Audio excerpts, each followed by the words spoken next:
Jadi kurang lebih 2,5 tahun bisa mendapatkan omset dari 800 juta menjadi 3-7 M, yang semula minusnya sampai 30-20%, sekarang bisa profitable hingga 12%.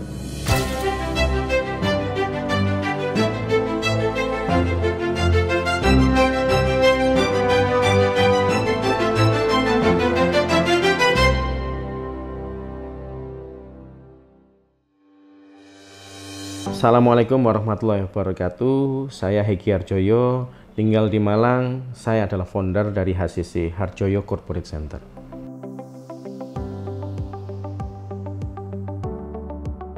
Ada dua perusahaan yang ketika join atau bergabung pengen menjadi klien saya dalam posisi perusahaan ini sudah pilot. Dan salah satu perusahaan ini malah justru ownernya sudah mulai bingung ini dan tidak tahu bagaimana apa yang harus dilakukan setelahnya. Dan owner ini berdiskusi dengan istrinya, melihat profil saya ketika saya sedang sharing di sebuah komunitas. Kok waktu itu alhamdulillah ditakdir akhirnya berjodoh jadi klien gitu ya. Jadi bisnis ini di bidang FMCG, Fast Moving Consumer Good, sudah beroperasi kurang lebih 4 atau 5 tahun, terus kemudian berada dalam titik zona merah atau hampir pilot itu sekitar sudah berjalan 2 tahun, dan di titik dimana kalau ini diteruskan akan lebih suram. Tapi kalau seandainya ini ditinggal, ini ekosistem bisnis ini kan sudah lumayan banyak nih, customer juga mendapatkan manfaatnya, ada sekitar 25 karyawan waktu itu di situ, kemudian omsetnya kira-kira sekitar 800 juta per bulan waktu itu. Jadi singkat cerita, perusahaan ini membutuhkan seorang konsultan yang membantu bagaimana kondisi bisnis yang dalam posisi yang sangat di bawah ini, bagaimana bisa jadi titik balik sehingga bisa menjadi perusahaan yang sehat kembali.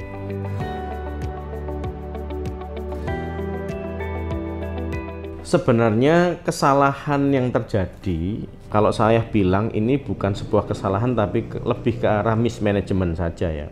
Bagaimana perusahaan itu dikelola atau dari sisi tata kelolanya. Dan kalau saya melihat problemnya lebih ke arah financial manajemennya.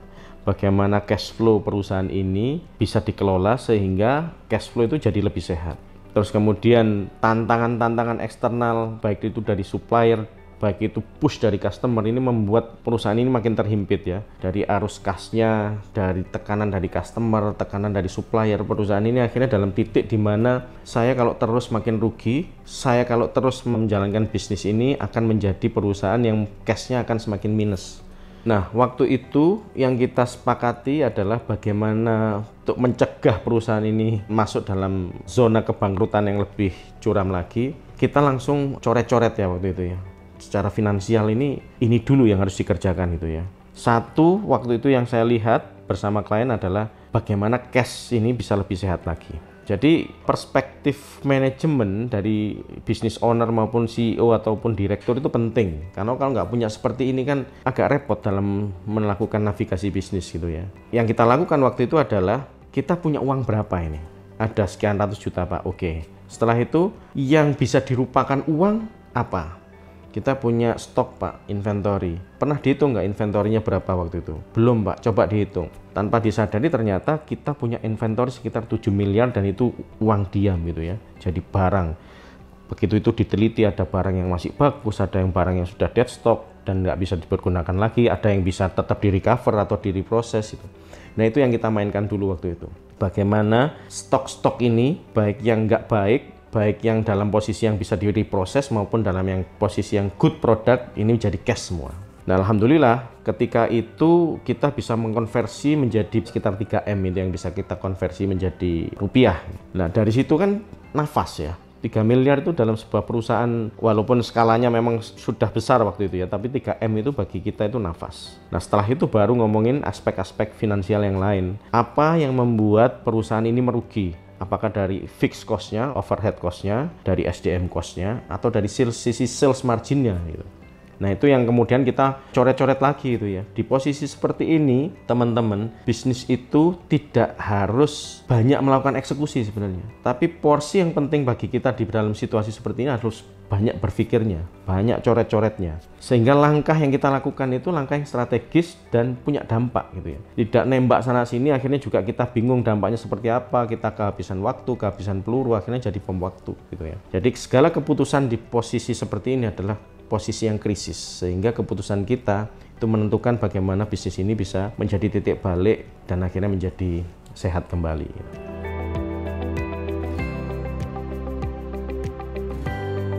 Di situasi normal, perusahaan itu butuh goal setting, butuh bisnis strategi yang baik, sampai mendesain organisasinya, hingga pemilihan staffingnya bagaimana, sehingga staff itu masuk pada posisi-posisi yang tepat. Dan setiap orang itu bisa mendeliver kinerja yang baik.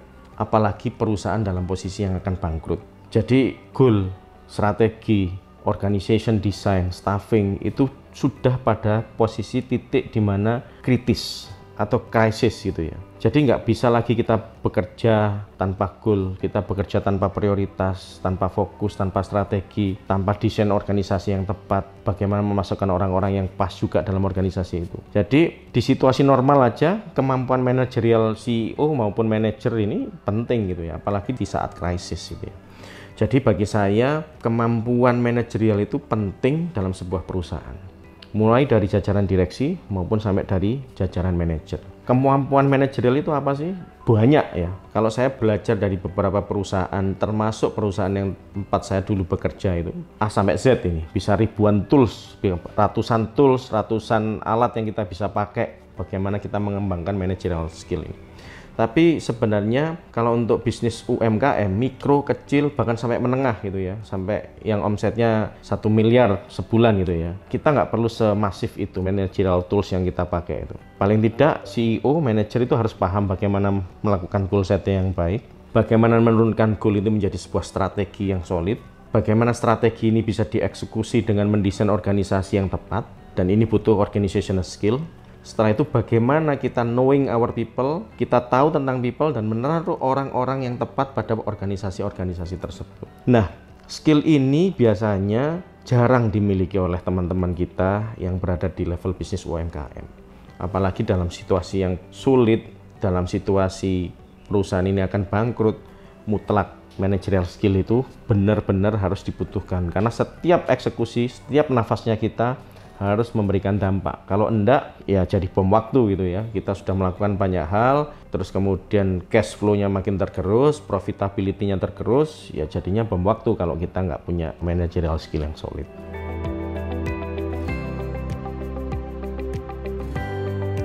Kesalahan manajerial atau mismanagement itu bisa berakibat sangat fatal ya. Karena manajerial ini bagaimana kita membangun sebuah jalur way atau path mencapai tujuan yang lebih besar itu. Bayangkan kalau seandainya kita ngomong organisasi ini ekstrim gitu ya, ada ribuan orang bekerja dalam sebuah perusahaan ini. Kita nggak tahu goalnya. Terus kemudian setiap orang ditanya, kita itu mau kemana? Bingung. Setiap orang punya prioritasnya masing-masing. Satu sama lain nggak align. Ini bisnis ini kan atau organisasi ini dalam posisi chaos gitu ya. Dampaknya yang jelas adalah efektivitas terganggu, apalagi efisiensi gitu ya. Jadi efektivitas ini kan bagaimana kita mencapai sebuah goal. Kalau efisien ini bagaimana kita menggunakan resource atau sumber daya sehemat mungkin gitu ya. Nah kalau efektivitasnya terganggu, bagaimana efisiensinya gitu kan. Jadi ya jangan juga berharap bisnis ini bisa berkompetisi dengan kompetitor gitu ya. Efektifnya nggak terjadi, efisiensinya jauh, ya kita nggak punya competitive advantage, kita nggak punya keunggulan atau daya saing ketika kita berkompetisi dengan kompetitor gitu ya. Nah, jadi managerial skill itu krusial, itu fondasi dalam sebuah bisnis. Bagaimana kita membangun resource yang kita miliki ini menjadi daya saing, kita tahu goal yang akan kita capai seperti apa, dan kita tahu bagaimana mengelola resource kita dengan baik, secara efektif dan efisien.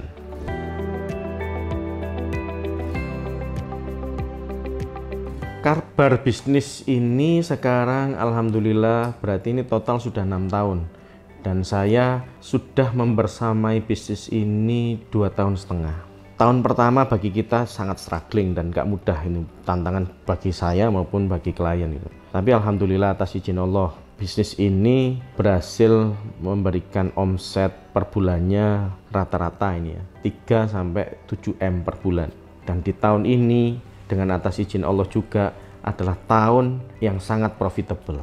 Jadi kita bisa punya cash flow yang sehat, terus kemudian kita melihat di sana ada untung, terus kemudian timnya di dalamnya juga merasakan pertumbuhan secara kesejahteraan. Ya inilah bisnis itu ya. Bisnis yang bisa memberikan manfaat kepada semua stakeholder. Customer mendapatkan manfaatnya, supplier mendapatkan manfaatnya, tim yang ada di dalamnya juga mendapatkan manfaat. Ya inilah bisnis itu ya. Jadi kurang lebih 2,5 tahun yang sudah saya lakukan bareng-bareng dengan klien. Awalnya hanya sebatas membuat cashnya itu sehat. Jadi semua hal yang sifatnya itu non cash dikonversi menjadi cash itu butuh waktu. Sekitar mungkin 8 bulan ya, karena kita butuh datanya masih belum ada waktu itu, terus kemudian identifikasi rupiahnya nanti berapa, terus kemudian nanti ini barangnya mau diapain, itu kan butuh takes time itu ya. Jadi sebatas tahun pertama ini benar-benar bagaimana membuat bisnis ini sehat dulu secara cash. Nah, dalam 6 bulan setelah itu baru berbenah proses apa yang membuat kita ini hari ini tidak bisa untung. Hambatan-hambatan apa aja yang membuat kita hari ini itu akhirnya rugi gitu atau pailit gitu ya. Jadi sekitar 8 bulan tambahan setelah itu membangun organisasi dan melakukan identifikasi problem, baru di bulan berikutnya ini berapa tahun ini? 1,5 tahun, baru bulan masuk ke tahun berikutnya baru itu positif gitu. Jadi kurang lebih 2,5 tahun bisa mendapatkan omset dari 800 juta menjadi 3 sampai 7 M, yang semula minusnya sampai 30-20%, sekarang bisa profitable hingga 12%.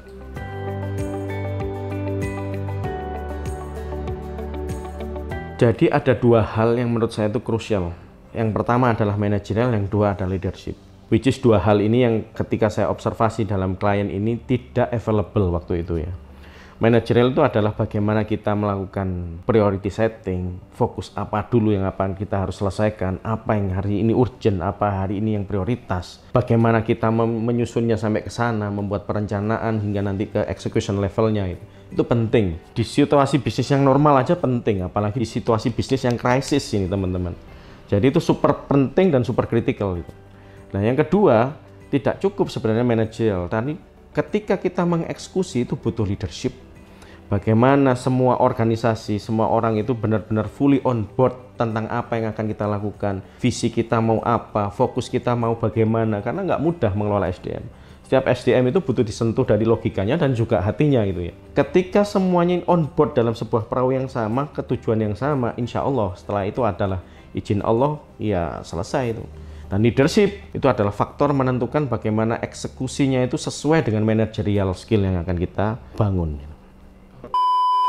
Jadi Bapak Ibu teman-teman semua, kami Harjoyo Corporate Center akan melakukan atau mengadakan workshop yang akan dilaksanakan di Ijen Suite Malang. Jadi itu hotel bintang 4 yang kita pilih dan hanya terbatas untuk 100 orang pertama. Insya Allah workshop ini akan diadakan pada akhir Oktober, jadi 29, 30, dan 31 Oktober 2024. Apa aja yang akan dipelajari dalam 3 hari ini? Ada 2 hal yang menurut saya itu pondasi, dari sisi managerial skill-nya dan dari sisi leadership-nya. Dan yang nggak kalah pentingnya adalah coaching skill. Coaching skill ini yang biasa dipahami oleh para psikolog, para coach, itu akan saya bagikan ke Bapak Ibu semua sehingga Bapak Ibu akan lebih mandiri bagaimana membangun timnya dan membangun people-nya untuk kemajuan atau progres pertumbuhan dari bisnis teman-teman atau Bapak Ibu semua. Biaya ini menurut saya nggak masuk akal karena saya tahu, saya survei sendiri program-program leadership managerial workshop sampai 3 hari di Hotel Bintang 4 ini, setahu saya harganya atau fee training investmentnya mulai dari 8 juta sampai 15 juta. Untuk kali ini HCC hanya akan memberikan atau men-charge seharga 2,8 juta saja. Sudah mendapatkan paket lengkap modul 180 halaman rangkuman dari profesional experience saya dan kesempatan dalam membantu klien juga. Akan ada door prize juga bagi 2 yang mendapat undian akan mendapatkan door prize trip 2 negara dari salah satu bisnis saya, yaitu bisnis tour and travel saya. Kemudian teman-teman akan juga mendapatkan kesempatan mentoring. 2 jam kita akan diskusi tanya jawab di situ, apakah ada kendala, tantangan atau apapun ketika ilmu ini dipraktekkan. Sampai ketemu di Malang, hanya untuk 100 orang pertama saja. Assalamualaikum warahmatullahi wabarakatuh.